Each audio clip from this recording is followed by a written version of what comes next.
sinners, and saints. Dust off those horns and halos. It's time for Alan After Dark.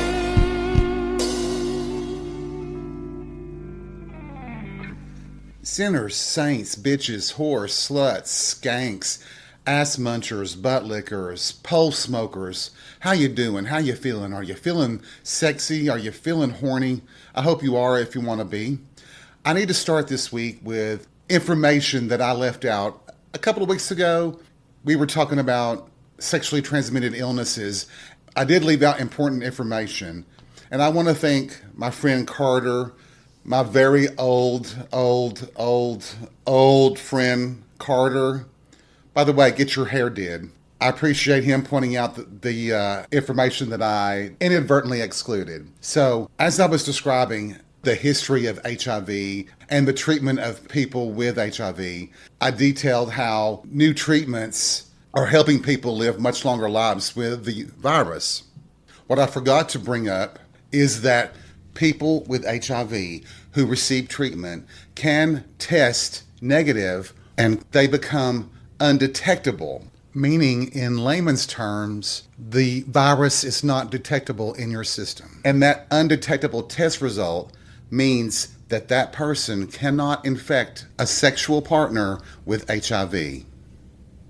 I really want this to be clear because I don't want anyone thinking that I would intentionally spread misinformation. It's important to be tested, it's important to get treatment, and you can live a long life with HIV. You can become undetectable and you will not infect a sexual partner. But as always, communication is the key. Talk to your doctor, talk to experts. Don't take your advice from a podunk podcaster who wants to pretend that vodka is a vegetable. Oh, and before I forget, Carter, I did talk to Timothea about the hair color you used, and nah, I'm not doing copper red.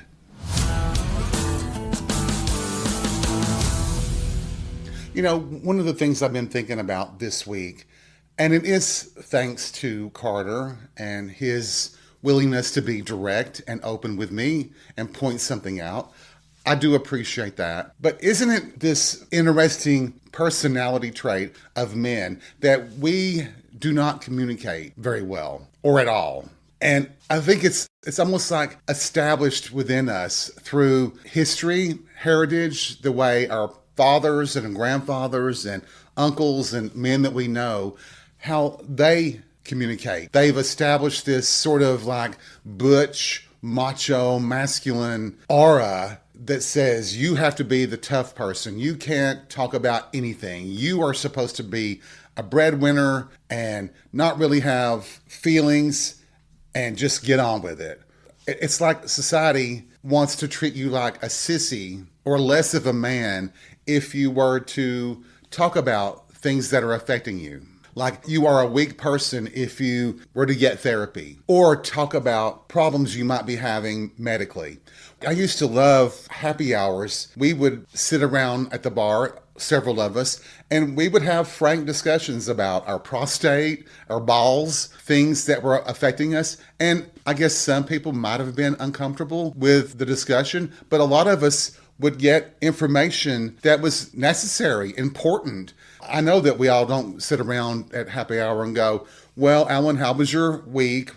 Oh, well, my butt was bleeding and I had this pain in my nuts. I get that. I get that we don't always want to talk about everything that's going on, much less listening to it. But sometimes it would just kind of happen and we would have some really great discussions and we would have people who were knowledgeable or went through an experience themselves who could share that information with us. And it didn't seem as threatening to our masculinity because we were sitting around drinking beers and liquor. I wonder a lot of times, like with my father, who is having several medical problems now at his older age, had he said something to his doctor 5, 6, 7, 8, 9, 10 years ago, when the problems seemed to have started, that he could have gotten better treatment and wouldn't be going through what he's going through now. I'm guilty of the same thing. I have lots of times been hesitant to talk about an issue with my doctor, even though my doctor has made it very plain that we need to talk about everything. I have to give him props. My first physical with him many, many years ago, he could tell that I was very uncomfortable. He always starts out a physical with a sit-down discussion. We talk about things first. And when I was very reserved in my responses, he just decided to really force the situation. And at one point in the conversation, he said, "Tell me about your butthole." Oh my God. I'm sorry, what? I think I turned 3 shades of red and I said, "Excuse me?" And he said, "Well, how's it back there? Is everything okay? Are you pooping okay? Is everything coming out all right?" And I just finally got over the embarrassment and I said, "Well, yeah, I think everything's fine back there. Everything's been flowing just fine." But that really did break the ice. And from that point forward, I can talk to him about anything from a nasty toenail to my asshole or to my balls hurting. Sometimes I think for us men, we are actually afraid to learn the truth. We might be having a problem in our bodies and our minds run crazy with the possibilities. Oh my God, I have cancer. Oh my God, I've got this disease, that disease. I've got dementia. I've got Alzheimer's. That's probably a natural response, and it is hard to overcome that fear, but it definitely is more important to have the truth and then deal with that truth than to pretend like nothing's going on. At least you can get an answer and a resolution. And I can remember I had a problem with my throat. This was years ago, and I literally started coughing up portions of my food, not throwing up, coughing it up. And I was losing weight like nobody's business. And I would tell my doctor, "I think something's wrong. I'm coughing up food. It doesn't seem to be getting to my stomach." And he ordered every kind of scope, a lot of testing, and they never seemed to find anything. But I kept getting worse. I kept coughing up more food. I kept losing more weight. And I really was getting scared. And I also thought that it was some sort of mental issue, that I was making myself cough up food, that maybe I needed to talk to a psychiatrist. And finally, at my next visit to my doctor, I explained that my condition was getting worse, and he decided to order a test that a nurse friend had suggested. And thankfully, the CT scan and this swallow test discovered the problem, and I was able to have surgery to get it fixed, and everything's better. I can remember, though, the day of getting the testing done, that we did the CT scan first, and then I was waiting to do a test called a barium swallow test. And the nurse was prepping the liquid for me to use, and she kept saying, "I don't know where your doctor is. I don't know what is going on." And I thought, oh my God, he has discovered something on the first test, and he's trying to find the courage to tell me that I've got throat cancer, I'm dying. Well, I wasn't dying, but he found the treatment and he said, "Well, you're paying for this test anyway. Let's go ahead and do it so I can see how significant your condition is."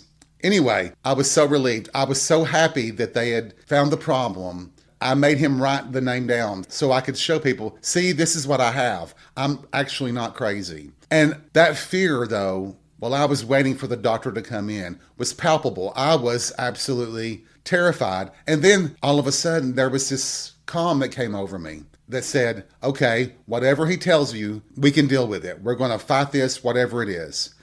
I know that it's so hard when your mind is running roughshod over you, scaring you to death. The other part of the equation is men who will listen. Don't be a dick if a friend of yours wants to talk to you about a problem they're having health-wise. If we can't talk to each other about our dick, our prostate, our asshole, who can we talk to it about? I mean, if you have a partner, absolutely, you could talk to them about it. But sometimes it helps to have friends you can count on to discuss a problem you're having. A friend who won't joke about it, won't mock you or give you a funny look for you wanting to talk about something. But I get that. We don't want to take things seriously. It's like even with gay characters on TV, especially male characters. If it's done as a joke, people are okay with it. But the minute it becomes serious, people don't want anything to do with it. I think men are the same way in real life. We can kid about having sex with somebody who's not attractive. We can joke about farting in church or whatever. But if we talk about something serious, it does put men off. But then again, I wonder why some men in the locker room will run around totally naked, dicks hanging and swinging, and act like it's no big deal. It's like it's just part of it. But a lot of guys, myself included, even being gay, not that that makes a difference here, but I've been quite uncomfortable in a men's locker room with some men just walking around naked. Now, there were a couple of times when they were really hot that I wasn't uncomfortable. Well, I was uncomfortable, but it was because of the boner I was starting to show, and I was trying to cover up because that might get you in trouble in a men's locker room. I don't know for sure, but one can never say what the reaction will be. Do y'all remember the Men's Health viral campaign? It started with the hashtag Feeling Nuts. Hugh Jackman, William Shatner, and a lot of other male celebrities used the hashtag with pictures of themselves grabbing their balls. And it was for testicular cancer. You could do your own exam on your testicles monthly, like women do breast exams. And I thought that was a great way to try to diminish the taboo, the forbiddenness of men talking about men's health issues. I mean, we're not a pussy if we talk about things that affect us. And it's great to talk to other men as well as your doctor. I don't want to sound too preachy here, but I'll just tell you this. I'm preaching to myself too. I could do a whole lot better in communicating when I'm having health issues. It is hard to get over that fear because of what your mind tells you. Now, maybe I'm alone in that concept. Maybe you don't have the same worries that I do when it comes to health problems. But you all know, based on this podcast, that I am a total overthinker. I overthink everything. If a one-night stand doesn't work out, it must be something wrong with me. If I sneeze too hard and it causes a headache, I might have a brain tumor. What was the movie? I can't think of it right now, but the character was told by their doctor that they were a hypochondriac and ordered her to develop some hobbies. And she was complaining as she was looking for a bowling ball to start bowling. She said, "How could I be a hypochondriac when I'm sick all the time?" I think some of us are in the opposite way of thinking, where we don't want to believe that we're sick anytime. That's why I've come to enjoy the conversation that I have with my doctor before the actual physical begins. I mean, who knows your body better than you do? And it helps your doctor when you communicate any issues you think you might be having. It can help during the physical for him to look for potential issues that could be looked into in more detail, maybe run extra tests, and address the situation to give you peace of mind, or at least give you an answer. I guess I'm also lucky that I'm not physically attracted to my medical doctor. If he looked like my dentist, Dr. Wilson, I'd be in big trouble because I'd be like demanding a prostate exam every visit and a testicular check. And I'd be like, "Oh no, doctor, you don't have to use lube. Just stick your tongue in there and get it wet."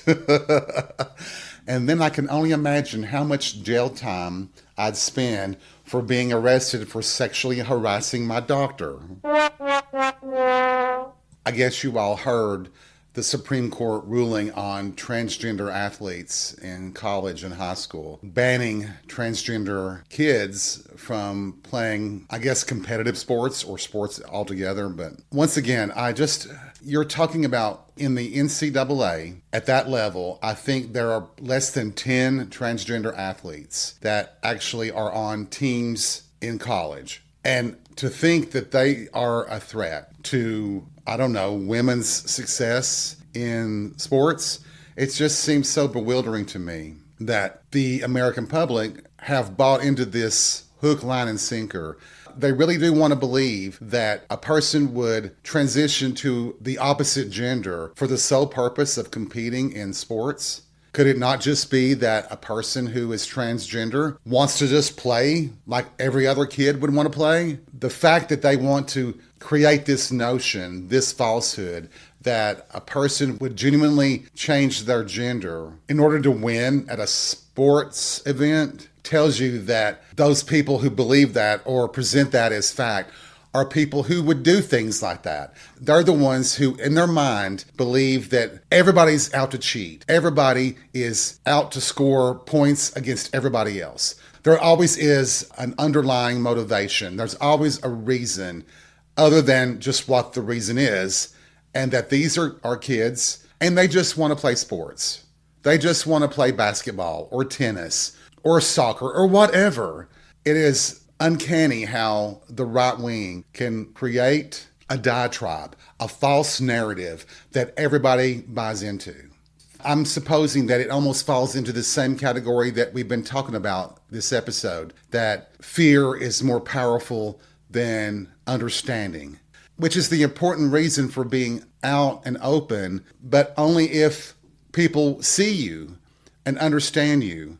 They have to be exposed to people who are transgender and get an understanding of what it really means. But that is that flip side of the right wing, where they create this narrative and they do everything they can to prevent people from understanding the truth. There are enough people on the Supreme Court who want to buy into that bitter, angry, traditional values notion that they will go along with any argument, even if it's a transgender person or an immigrant. They will use false information to justify a ruling that they make. It is part of Project 2025. I've warned people for years about it. We all did. They didn't listen, and here we are, and it's unreal. I couldn't believe the result on birthright citizenship. The vote should have been 9-0 in favor of it. It is constitutional. But the fact that you had some justices on the Supreme Court vote against birthright citizenship, which is in our Constitution, tells you that they have other motivations than upholding our Constitution, precedents, and the law. All three were men, and I'll guarantee you, if you ask them about their health, they would be totally in denial about it. They don't want to talk about sex. They don't want to talk about their balls, their asshole, their prostate, or anything. They're uptight, old men who are bitter and angry that they won't have control forever. Kind of sounds like men in general, doesn't it? I'm kidding, I swear. I know that all men don't behave that way. You don't, do you? Do you? Well, here we are again at the end of another episode of Alan After Dark. I hope you've enjoyed this episode. It's pushed my buttons to talk about what we've talked about. And I look forward to hanging out with you all again next week. But until then, remember, take life by the balls and be real. We'll see you soon.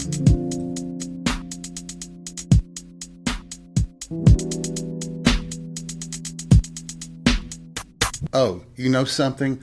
I forgot to say one more thing. You know how when I'm talking about people, I always say that the names are changed to protect the innocent, the guilty, and the satisfied.